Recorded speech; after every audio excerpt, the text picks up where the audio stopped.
Dinas Perindustrian dan Perdagangan atau Disperindak Kabupaten Malang menekan kewajiban perizinan bagi para pelaku usaha industri hasil tembakau atau IHT dengan cara menyelenggarakan pelatihan legalitas usaha industri hasil tembakau atau IHT. Dihadiri langsung oleh Kepala Dinas Perindustrian dan Perdagangan, Kepala Bidang Industri Agro, pemateri, dan juga diikuti oleh 130 peserta dari perusahaan industri hasil tembakau se-Kabupaten Malang, dilaksanakan di salah satu hotel di Kabupaten Malang.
Acara diawali dengan menyanyikan lagu Indonesia Raya dan Mars Kabupaten Malang.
حمدا شاكرين حمدا ناعمين حمدا يوافي نعمه ويكافئ مزيدا يا ربنا لك الحمد كما ينبغي لجلال وجهك الكريم وعظيم سلطانك.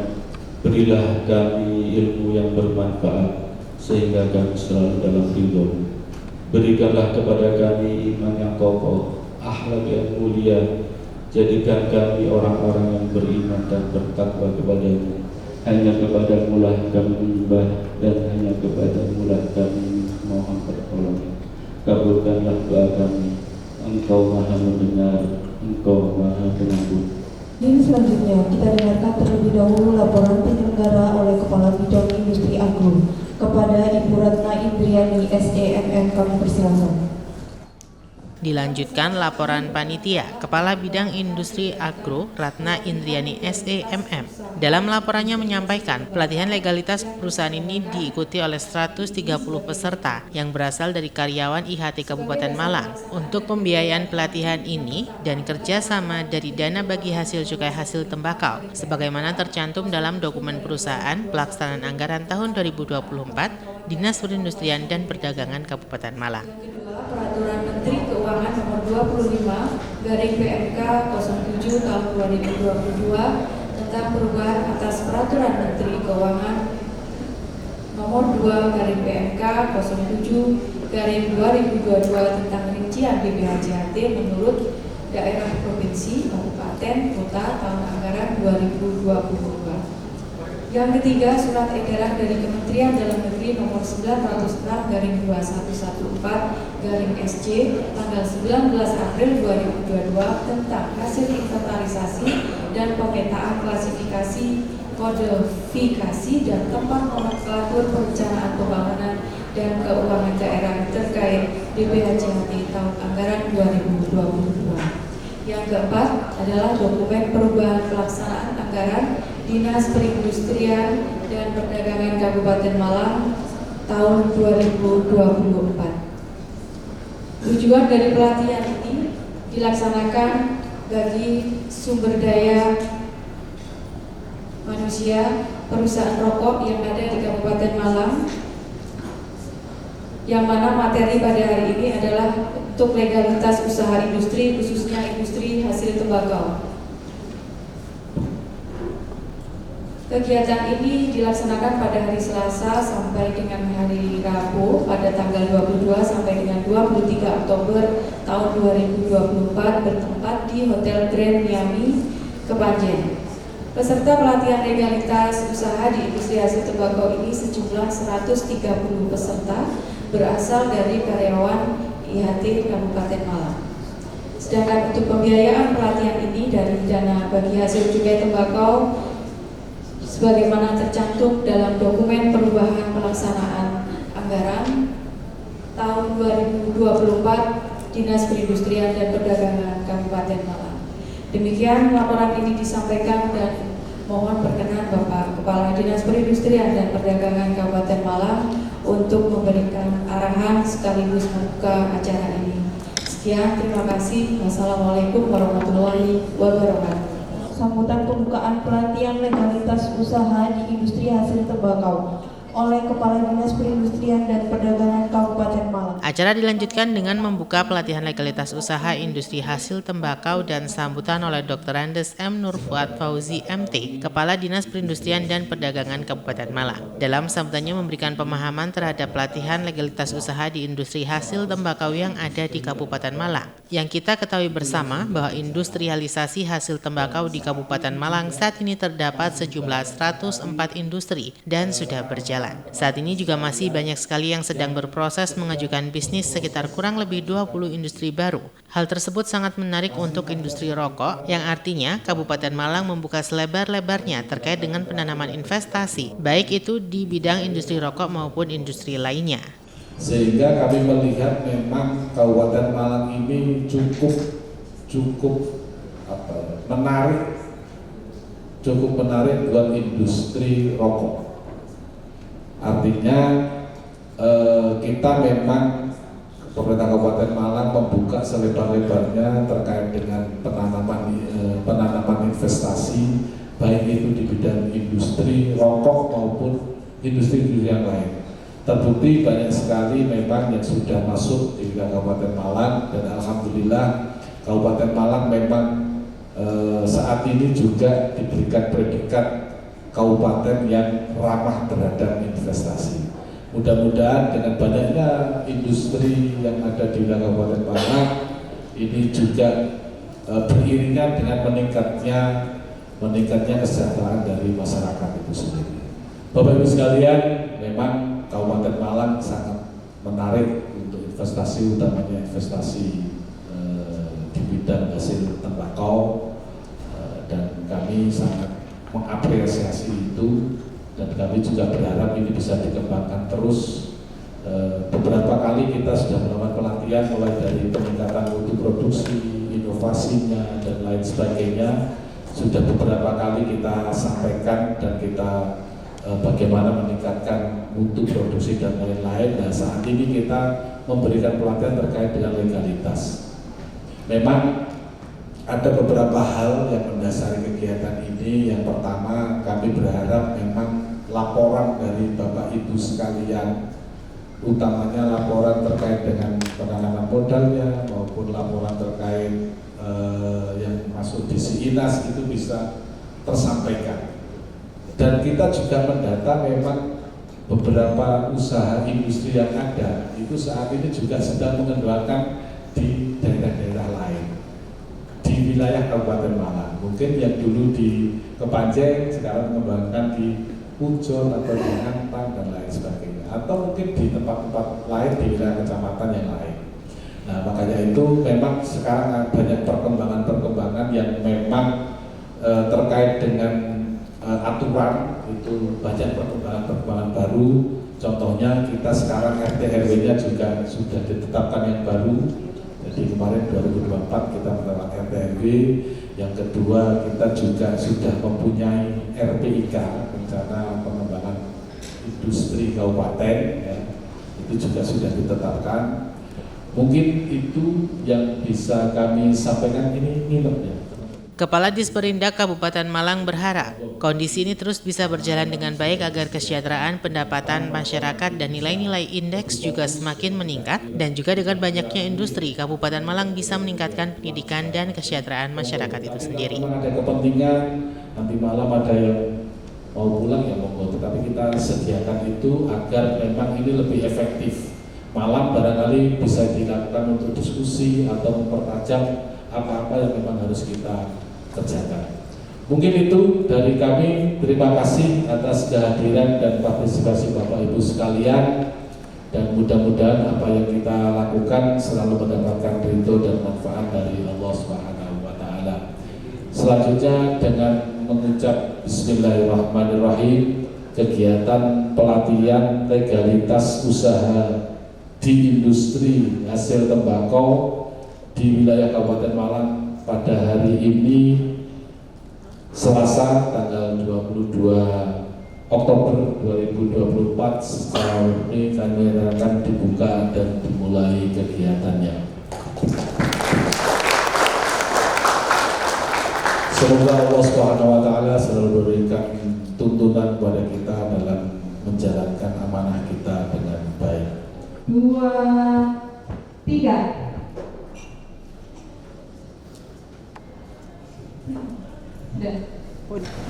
Perkenalkan, nama saya Anang Wijayanto.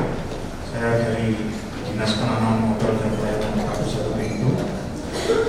Saya bergerak di dalam sektor industri, dan perkenalkan teman saya dari sama dari DPRD TSP juga.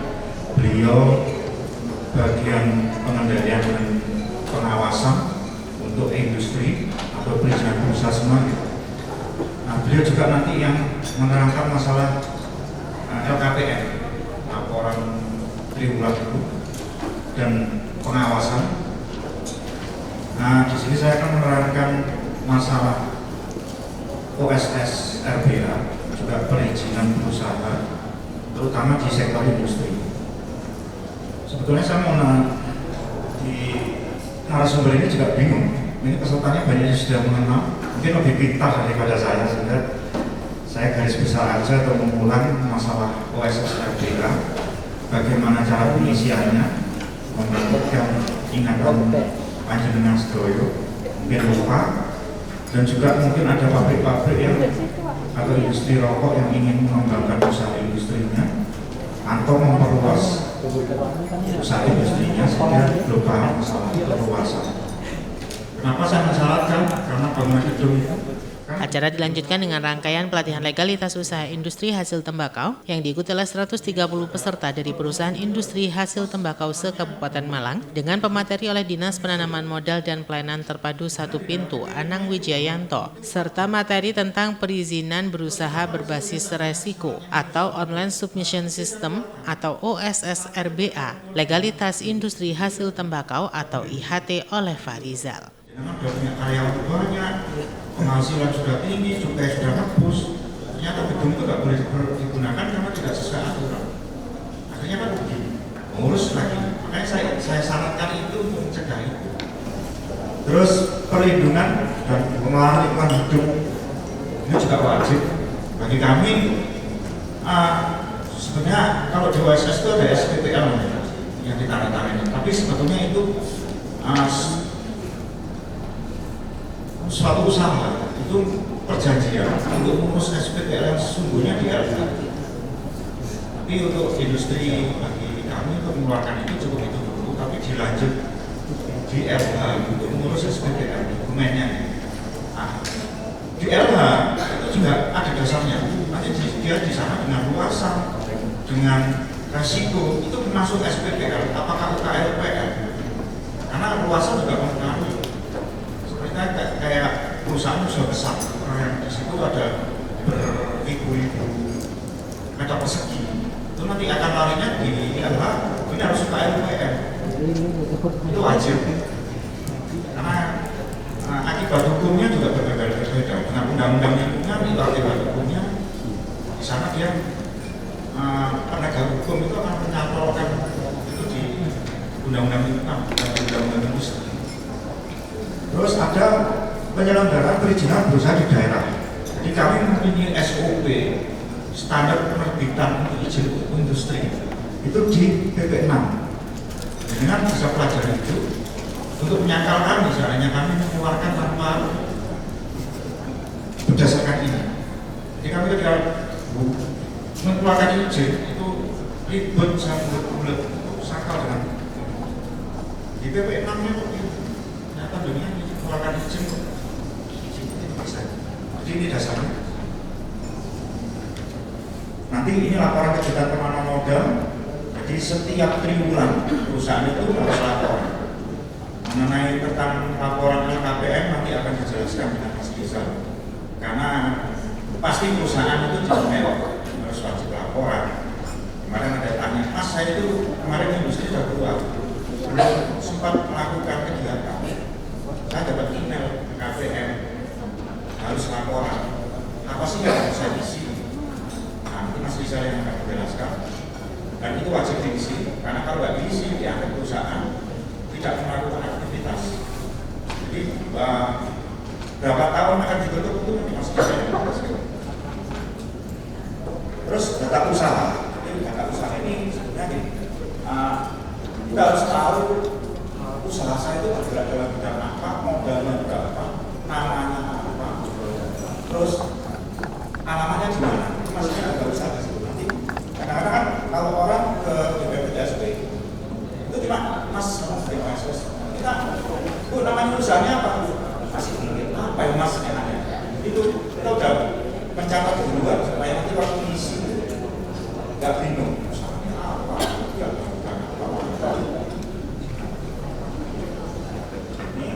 Maka pendaftarannya di OSS.id, pilih daftar, pilih skala usaha, dia akan muncul template-nya, skala usahanya apa, ini pilih daftar di sini. Jenis pelaku usaha UMK, kalau UMK itu antara 100.000 sampai dengan 5M. Kalau di atas itu mau UMK. Nah itu kalau non UMK berarti nanti ada syarat-syarat tertentu yang harus dipenuhi. Kayak contohnya KKP ada, terus ada, ngurus lagi KKP ada. Kalau UMK ya jenis pelaku usaha UMK, lengkapi formulir pendaftaran, masukkan. Jadi formulir pendaftarannya nanti namanya siapa, NIK, alamat harus sesuai KTP. Setelah itu Anda akan menerima kode verifikasi di email atau WA. Kalau daftarnya pakai email, di email. Daftar pakai WA, di WA-nya. Terus dengan maksudnya kan kalau maksudnya tadi daftar. Nah ini masukkan username sama password baru masuk. Akan keluar tampilan ini. Terus pilih menu perizinan usaha.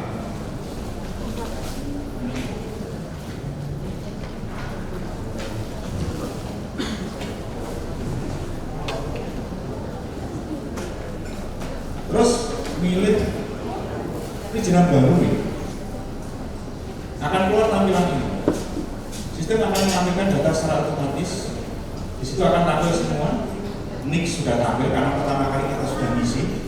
Nama, jenis kelamin, tempat tanggal lahir, nomor telepon, alamat sesuai KTP. Nomor telepon adalah nomor telepon yang kita isikan pertama. Terus kita setelah itu muncul ada kolom-kolom yang kosong. Kita harus mengisi NPWP pribadi. Kalau ada NPWP perusahaan, kalau dia berbentuk sipil atau PT, itu wajib. Kalau perorangan UMKM itu tidak wajib NPWP, kosongin aja. Tapi kalau berbentuk PT sama sipil itu wajib adanya. NPWP-nya PT atau NPWP-nya sipil. Kalau nggak diisi nggak bisa lanjut. Terus email, terus BPJS ketenagakerjaan. Kalau perorangan kosong. Tapi kalau perusahaan yang sudah berjalan itu wajib. Tapi kalau belum daftar biasanya masih bisa dilakukan. Jadi kalau BPJS kita kosong belum punya, jadi sudah punya atau belum punya? Belum punya. Tapi itu syaratnya harus mengurus setelah IUI keluar.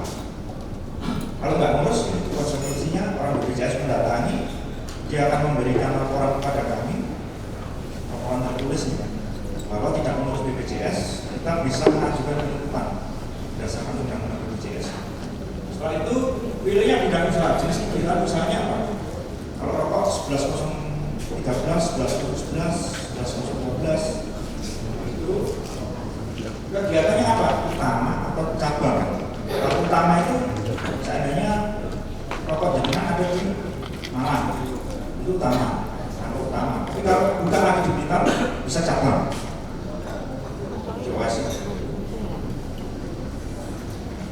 Dan uraian bidang usaha itu akan muncul otomatis. Jangan pilih salah satu aja. Mencakup seluruh bidang usaha atau khusus. Tapi kalau rokok biasanya seluruh. Kalau khusus itu ada kekhususan yang nanti akan dibagi-bagi di sini. Sepertinya pengolahan hasil pertanian. Nah, di situ ada hortikultura. Tapi kalau rokok terus klik simpan. Jadi data yang harus Anda kalkulasi akan muncul nama usaha. Ini yang kami perorangan yang ada di datanya usaha tadi. Jadi sudah jelas nama usahanya apa. Rokok, cengkeh atau apa. Luas usaha. Ini luas usaha yang menentukan nanti KKPR darat atau enggak jadi luas usaha. Kalau 1 hektar itu harus KKPR darat. Harus kan SPPL ya, bukan LPL. Ada luasannya. Terus alamat usaha kalau alamat usaha pakai RT/RW. Lengkap tanpa kelurahan di sini. Jalan Kepanjen RT 1 RW 2, hanya itu aja. Tanpa jalan Kepanjen RT 1 RW 2, kelurahan Kepanjen nggak usah ini. Provinsi, kabupaten, kota, kecamatan, kelurahan, desa itu adalah pilihan. Terus kode pos. Terus apakah kegiatan ini sudah berjalan? Diisi iya ketika dulu mempunyai izin sebelum OSS. Terus kode pos. Terus harus diisi apakah kegiatan usaha. Modal usaha sesuaikan. Modal usaha di sini tanpa tanah dan bangunan. Jadi dalam 1 tahun, 1 tahunnya itu berapa modal usaha? Kalau di industri 3 bulan, kalau di OSS dalam 1 tahun bulan sama serupa. Jadi 3 bulan kalau rokok itu kan kalau ada rokok ini, saya 1 bulan saya jual, saya itu 2 bulan berikutnya modal berikutnya. Setelah itu saya jual lagi modal. Kalau rokok nggak gitu. Kalau rokok itu pabrik itu mempunyai planning rencana 3 bulan. Kalau 1 bulan, 2 bulan, 3 bulan itu nggak laku semua. Berarti modalnya kumpul. 1 bulannya modalnya 100, 2 bulannya 100, 3 bulan 100, berarti 300. Itu terdiri dari upah tenaga kerja, tembakau, antri, semuanya. Jadi bikin rokok yang mulai kardusnya, mulai cetaknya, mulai listriknya, terus mulai pemasarannya, pakai pickup atau pakai apa, untuk sendiri masukkan sampai mulai pembelian cukai, kalau ada pembelian cukai itu dimasukkan. Izin bertanya, apabila andai kata perusahaan kita itu tempatnya masih sewa, kita sudah ada IMB, apakah saya harus ngurus SLF atau nunggu setelah 5 tahun? Sebetulnya IMB itu bukan urusan penyewa. IMB itu urusannya punya bangunan. SLF juga urusan yang punya bangunan. Nah, kadang perusahaan males nyuruh-nyuruh yang punya bangunan, itu bukan kewajiban jenengan. Kalau nyewa itu harusnya tahu dulu bangunan itu ber-IMB atau tidak. Dari tahun IMB itu apakah sudah ber-SLF? Sama IMB kan tahu, IMB diterbitkan tanggal 20 Januari tahun 2019. Berarti 2024 harus ber-SLF. Ketika ada pengawasan dari Cipta Karya, kan yang bingung akhirnya punya pabrik, karena takut, takut ditutup. Karena ada di dalam undang-undang bangunan bisa ditutup. Perjanjian mengurus berapa tahun bisa ditutup. Ya, apalagi sudah tahu sewa IMB di dalam IMB bunyinya 200. Ya. Ternyata karena bunyinya 150. Ternyata di cukai itu bangunan minimal 200.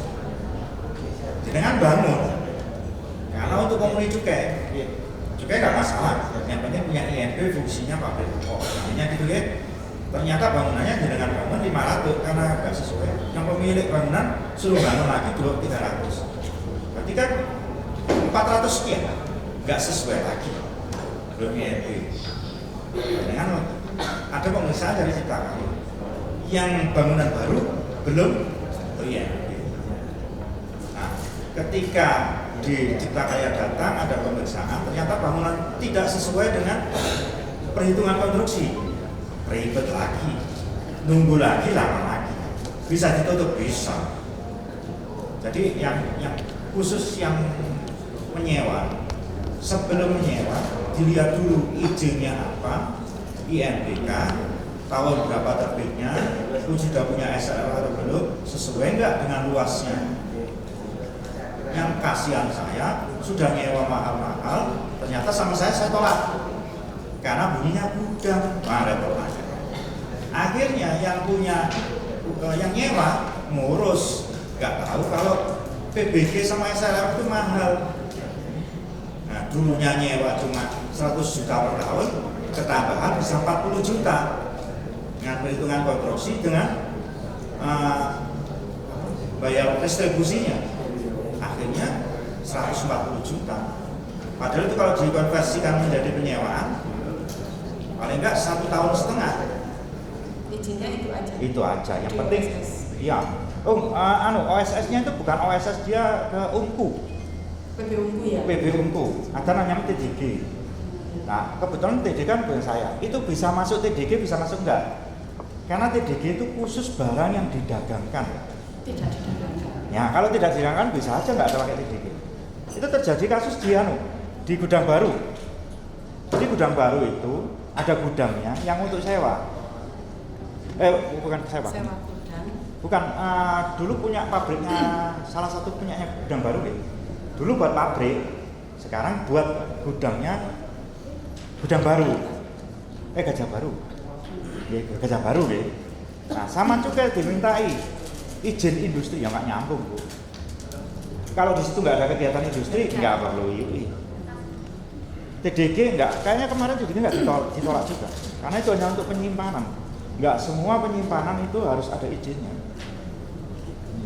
Kami belum sempat menanyakan ke pemilik gedung, tapi pernah sebelum, kalau nggak salah 5 tahun sebelumnya, kalau PBB kan, kalau yang bayar PBB kami, itu memang PBB-nya naik, jadi kami pernah didatengin sama petugas, mungkin mereka punya awak gitu ya Pak ya, jadi terus perlu ulasannya dihitung kembali, kemudian akhirnya PBB kami berubah. Sudah setahun yang kami bayar sekarang berubah. Nah, apakah dengan melihat PBB kami berubah itu berarti pemilik itu sudah menggunakan SLF itu? Bukan pemiliknya bisa dikenakan. Siapa yang bayar boleh siapapun. Kalau saya mau perusahaan itu tak bayar boleh atas nama saya PBB-nya. Jadi dia punya hitungan sendiri. Tapi kalau SLF itu hitungannya IMB. Jadi kalau itu punya IMB 200 meter persegi, SLF akan dikeluarkan 200 meter persegi. SLF itu nanti dilihatkan apakah bangunannya itu masih berdiri kokoh. Itu aja. Jadi prinsipnya itu aja SLF. Nah, masalah konstruksi, terus kesesuaiannya luasannya antara IMB dengan kenyataannya sekarang. Nah, kalau PBB bisa aja bangunannya itu 100 meter persegi, dihitung sama petugasnya 200 meter persegi supaya PBB-nya berkah, itu bisa terjadi. Tapi kalau SLF tidak. Ketika petugas datang, IMB-nya 100 meter persegi, ternyata 200, setelah SLF-nya sesuaikan dulu IMB-nya. Nah, ketika ibu ngurus IMB-nya berubah, punya IMB sekarang PBB, otomatis akan berubah PBB. Menurut aturannya sekarang, yang 100 enggak, karena bangunan sudah berubah. Nanti akan diterbitkan yang 200. Masalahnya juga gitu. IMB tahun 1995 boleh, bisa nggak? Bisa. Karena SLK hanya gitu untuk bangunan ini masih tegak lurus kan? Apa yang mirip terus besinya apa? Ini kelihatan karena ada di bangunan sekarang tulanannya ini kuat nih, rontok semua. Nah itu SLK nggak ada. Apa ini yang tulanan yang rontok harus ibu renovasi dulu. Nanti kita lab konstruksi dengan gempa dan itu aja ya saudara. Tidak hanya kekuatan. Ya, itu kewajiban itu bukan nyewa. Jadi makanya kalau nyewa itu di dalam klausul akte sewa itu muncul kan? Ada kewajiban perizinan tentang gedung adalah kewajiban pemilik bangunan dan segera pemilik bangunan berkewajiban segera mengurus. Nah itu klausulnya. Kalau tidak, semua uang sewa kita kembalikan kepada nyewa. Nah itu klausul itu. Jadi pemilik gedung tidak takut. Kalau nggak itu ya, harus kamu mau nyewa kan, kamu yang keluar juga pakai gak balik. Nah klausulnya di sewa. Itu nanti verifikasinya ke Rikat atau ke provinsi. Itu nanti langsung ke provinsi. Jadi OSS itu kan terus ketika cek darahnya larinya ke provinsi DPMPTSP Provinsi Jawa Timur, monggo ke sana. Ketika verifikasinya ke sana. Oh enggak dia DPMPTSP. Jadi otomatis OSS. Enggak kita terus dari DPMPTSP. Oh karena ini tinggi, tak lempar ke sana aja, tak lempar enggak. Dia otomatis masuk sesuai jalur. Terus kalau misalkan misal mau pabrik di lokasi yang baru, hal yang pertama itu harus ngurus ITS, informasi tata ruang. Kenapa kok? Sebenarnya informasi tata ruang itu hanya kayak saya pengen ingin punya pabrik, ingin beli tanah. sebelum beli tanah kita bisa ngurus informasi tata ruang. Informasi itu kan hanya memberikan informasi. Nah, apakah di situ boleh dijadikan objek? Maka informasi tata ruang.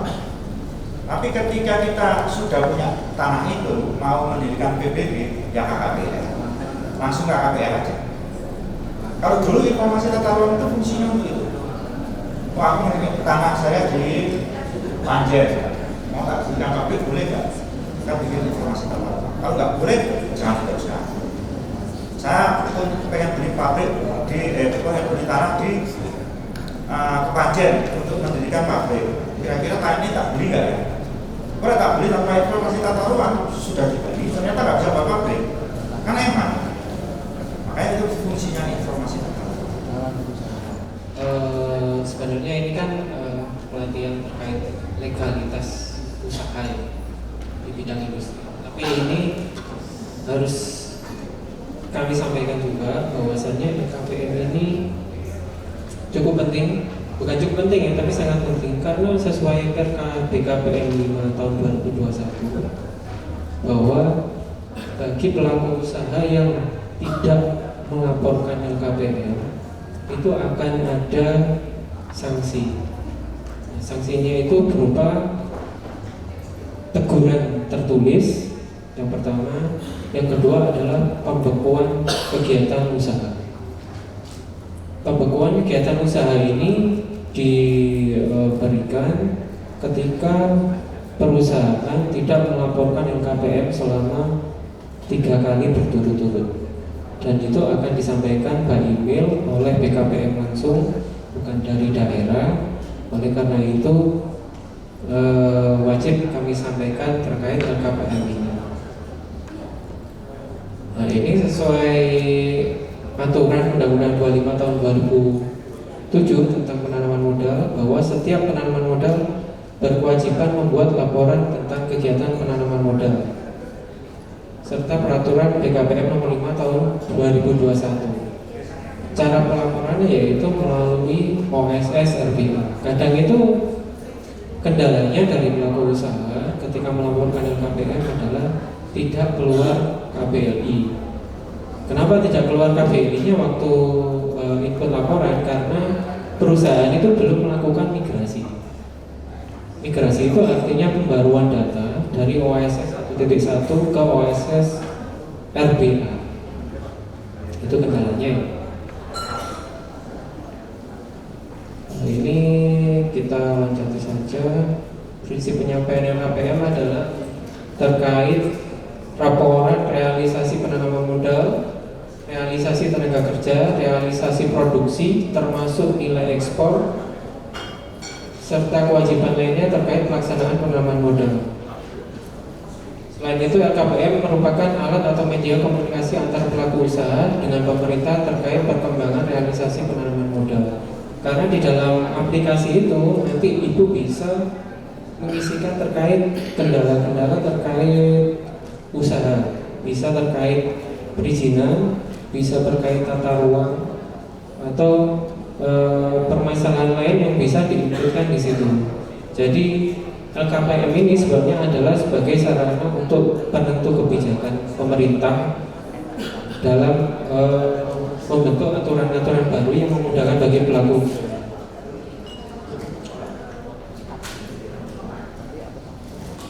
Untuk pelaku usaha kecil yang nilai investasinya 1 sampai dengan 5 miliar wajib menyampaikan LKPM setiap 6 bulan atau per semester. Sedangkan pelaku usaha menengah dengan investasi 5 sampai 10 miliar wajib menyampaikan LKPM setiap 3 bulan. Sedangkan pelaku usaha besar dengan investasi di atas 10 miliar wajib menyampaikan LKPM setiap 3 bulan. Nah, rata-rata pelaku usaha ini untuk penentuan nilai realisasi ini kadang ini sembarang. Jadi untuk memudahkan perizinan, kadang pelaku usaha itu mengisi nilai investasi sehingga dia menjadi skalanya UMK, padahal dia non UMK.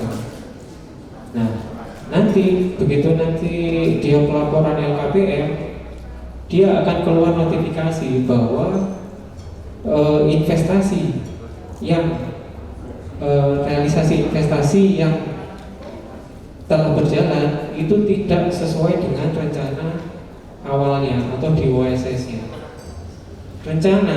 Nilai rencana di OSS itu adalah berdasarkan dari izin-izin yang dimiliki. Misalkan Bapak Ibu sebelumnya punya izin industri.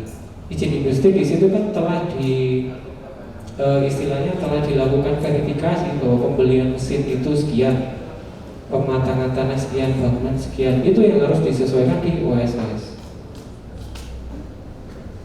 Kalau perusahaan memiliki banyak KBLI, ya harus disesuaikan. Izinnya misalkan di perizinan ini 5 miliar, di industri yang lainnya, di izin industrinya 2 miliar, itu yang harus diisikan. Bisa melebihi, tapi kalau bisa jangan sampai kurang. Tapi ya memang resikonya untuk perizinan non-UMK itu akan lebih kompleks daripada yang UMK. Tapi itu sebenarnya memudahkan untuk pelaku usaha.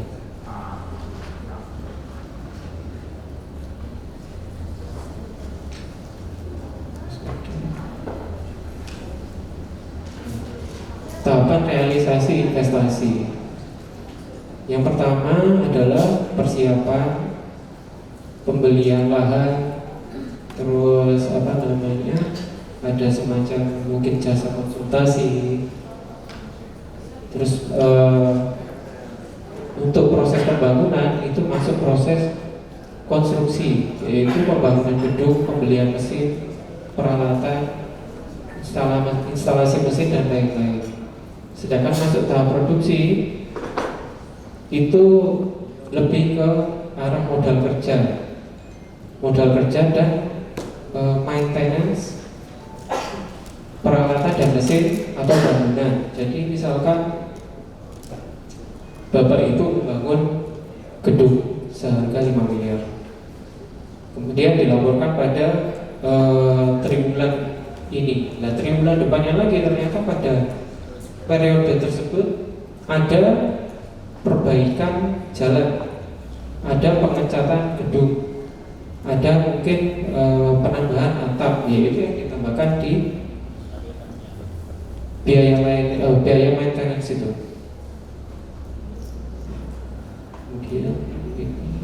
Nah, cara penyampaiannya yaitu login dulu ke OSS, masuk ke menu pelaporan, kemudian laporan LKPR.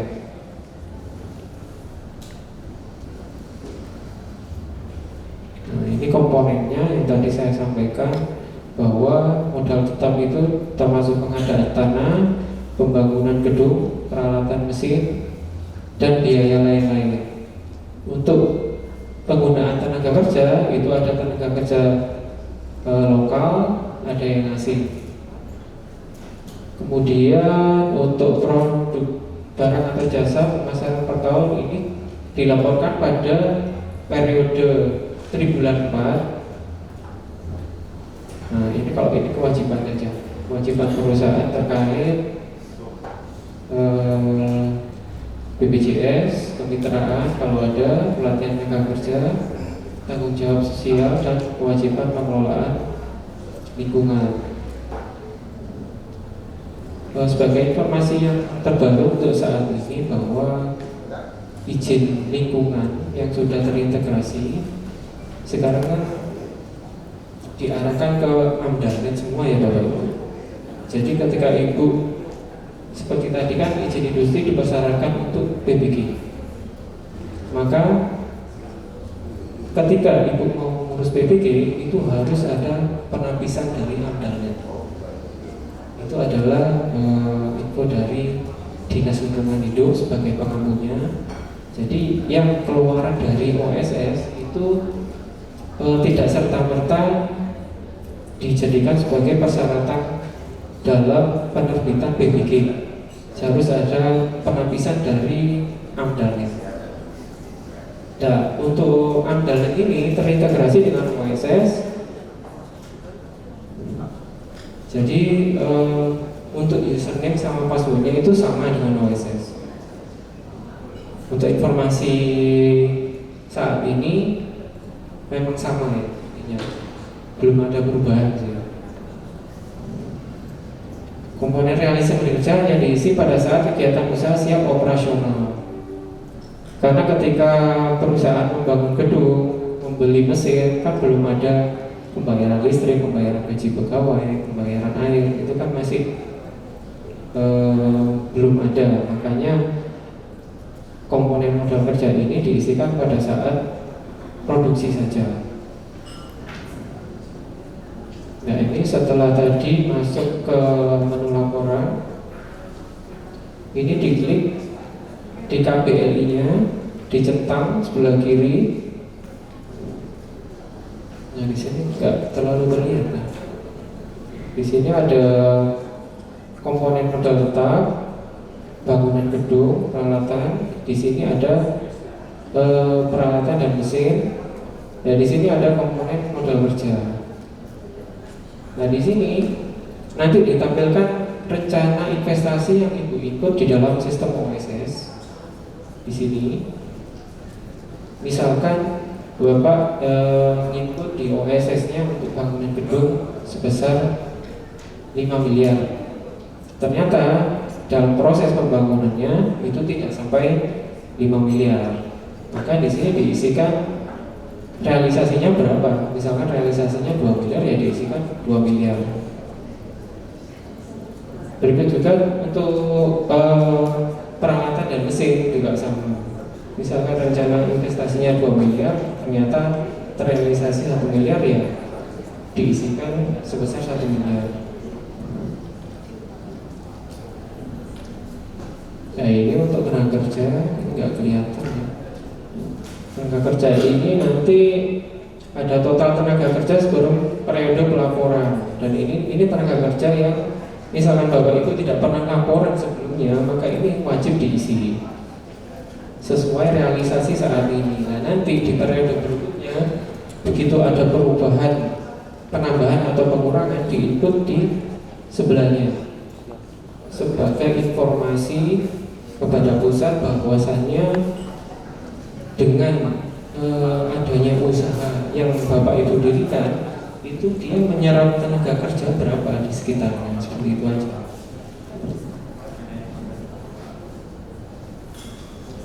Nah, ini yang saya sampaikan tadi, permasalahan yang ada di pelaku usaha ini sebenarnya kategorinya banyak.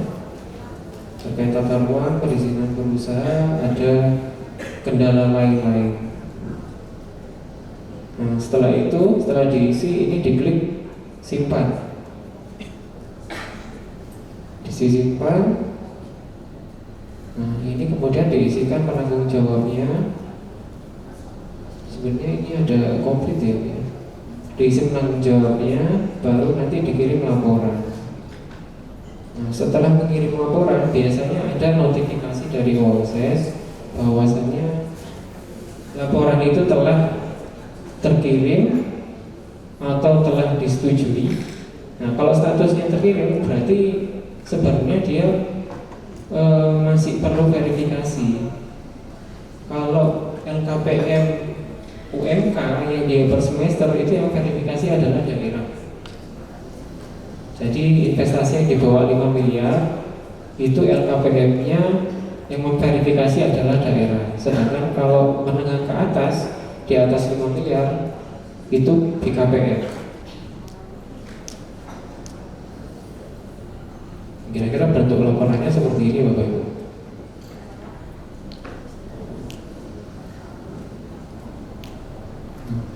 Ini pelaporan LKPM tahap operasional.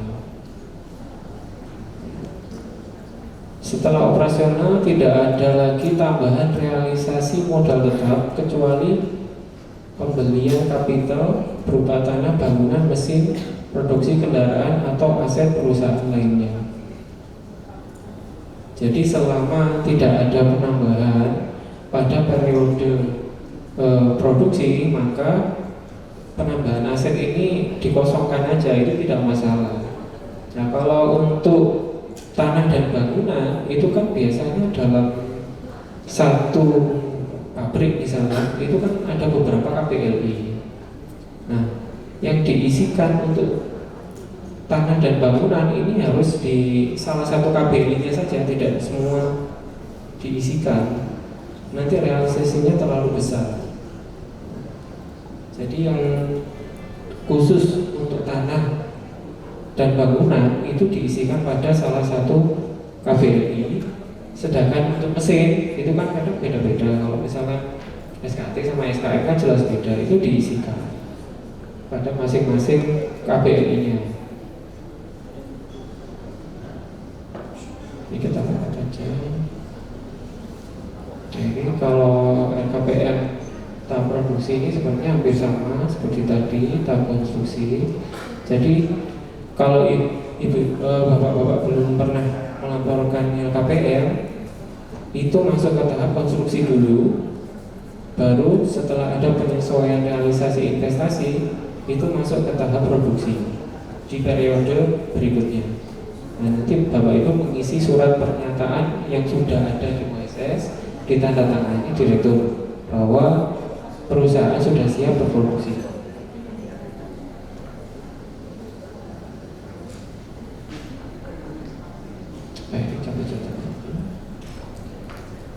Nah, ini alurnya.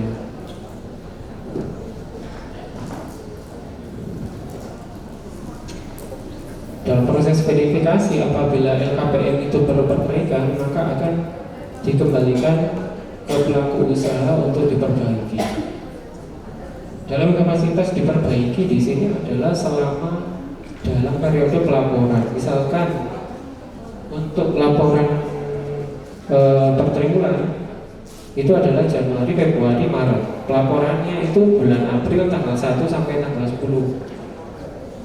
Nah, misalkan ibu pelaporannya tanggal 10, kemudian ada notifikasi jam 11 malam bahwa LKPM Anda harus dilakukan perbaikan, ya maka sudah tidak bisa perbaiki lagi kalau ibu terlambat, karena sudah lewat tanggal, biasanya di close tanggal 10. Kalau misalkan ada perpanjangan, biasanya ada informasi dari BKPM.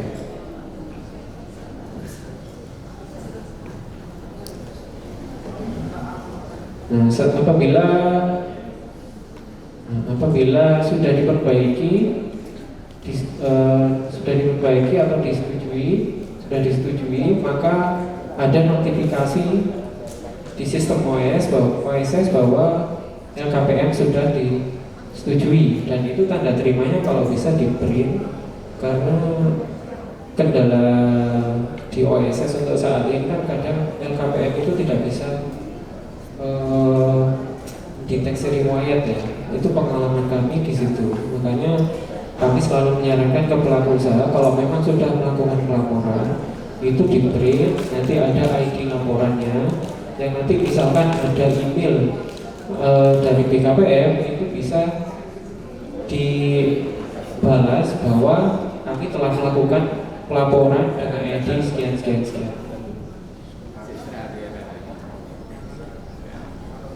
Nah, ini tanda terimanya,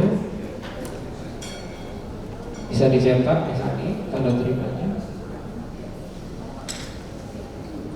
Nah, ini terkait sanksi tadi yang saya sampaikan di awal, karena ini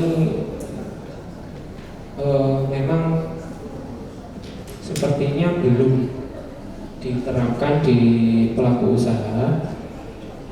Tapi ini kami kemarin waktu sosialisasi di Unggul itu ada pelaku usaha PT yang dia itu OSS-nya itu tidak bisa diapa-apain. Jadi cuma bisa dibuka, tidak bisa penambahan KPLI, tidak bisa perubahan data. Ketika kami tanya apakah sudah dilaporkan SPT, dia menjawab sudah. Kan biasanya kalau OSS ini kan terhubung dengan pajak ya. Jadi nanti misalkan Bapak Ibu tidak melaporkan SPT tahunan, OSS itu ini nggak bisa dirubah, nggak bisa dilakukan perubahan data. Gitu. Jadi SPT-nya harus dilaporkan. Nah, ketika dia bilang SPT saya rutin saya laporkan, kemudian sudah pernah laporan LKPM? Belum. Apakah sudah mendapat teguran? sudah 3 kali. Ya sudah. Makanya saya nggak bisa jawab apa itu. Jadi kita coba suruh untuk laporan, ternyata sudah kekunci OSS-nya. Berarti sebenarnya penerapan pembekuan kegiatan usaha WIB ini kan sudah ada konfirmasi dari BKPN yang daerah saja mungkin tidak tahu karena emailnya secara langsung ke pelaku usaha. Nah untuk itu makanya dulu yang ada kasus semacam ini kita laporkan ke BKPN karena dia mau melakukan pengembangan usaha juga nggak bisa, mau dibikin NIB baru juga nggak bisa, PT-nya 1 itu.